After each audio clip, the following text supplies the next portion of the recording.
والشفاعة حق. نعم. وأن ناسا من أهل التوحيد يخرجون من النار بالشفاعة حق. نعم. الشفاعة والمراد بها التوسط للغير بالخير،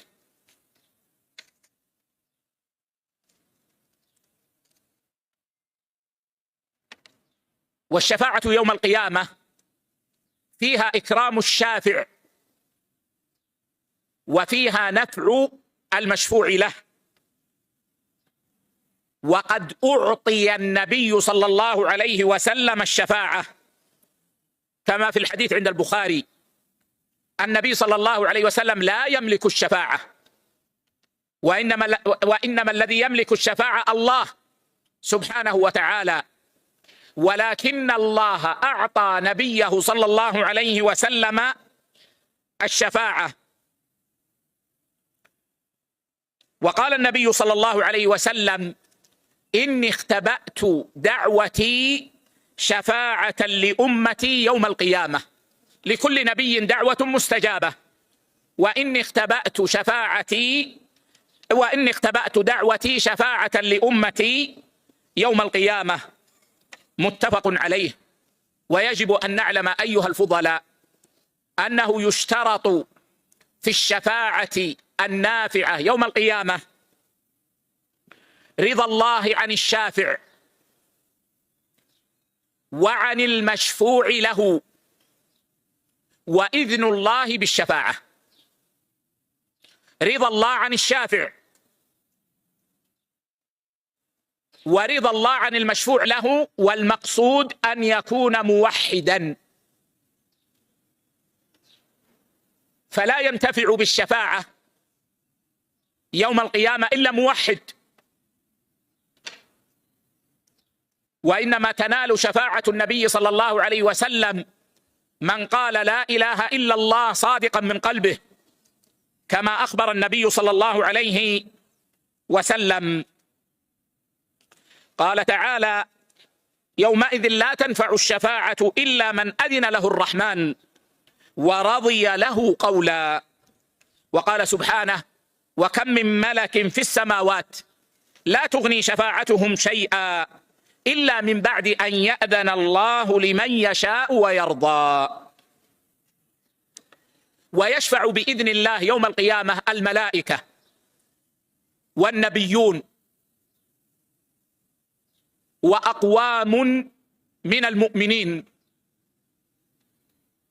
ويختص النبي صلى الله عليه وسلم بالشفاعة العظمى، حيث يهابها كل أحد ويدفعها كل أحد، ويتقدم لها النبي صلى الله عليه وسلم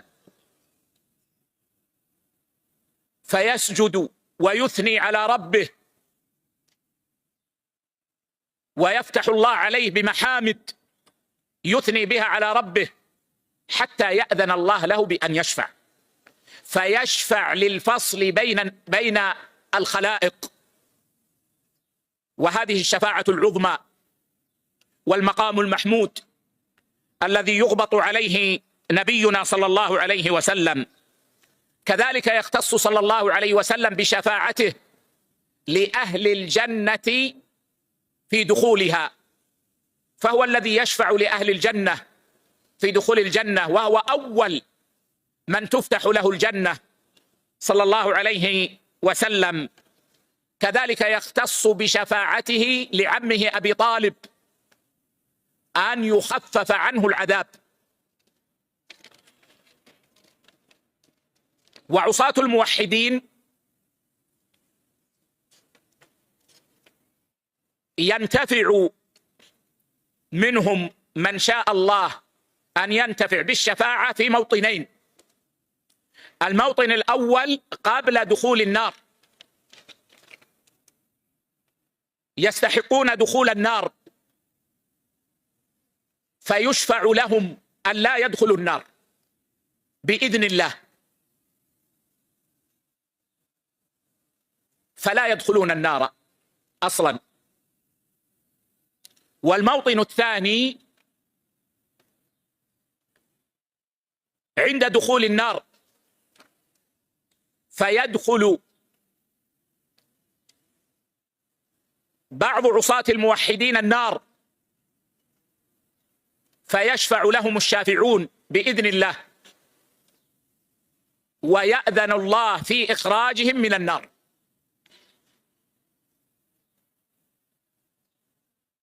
وهذا الذي أشار إليه الشيخان،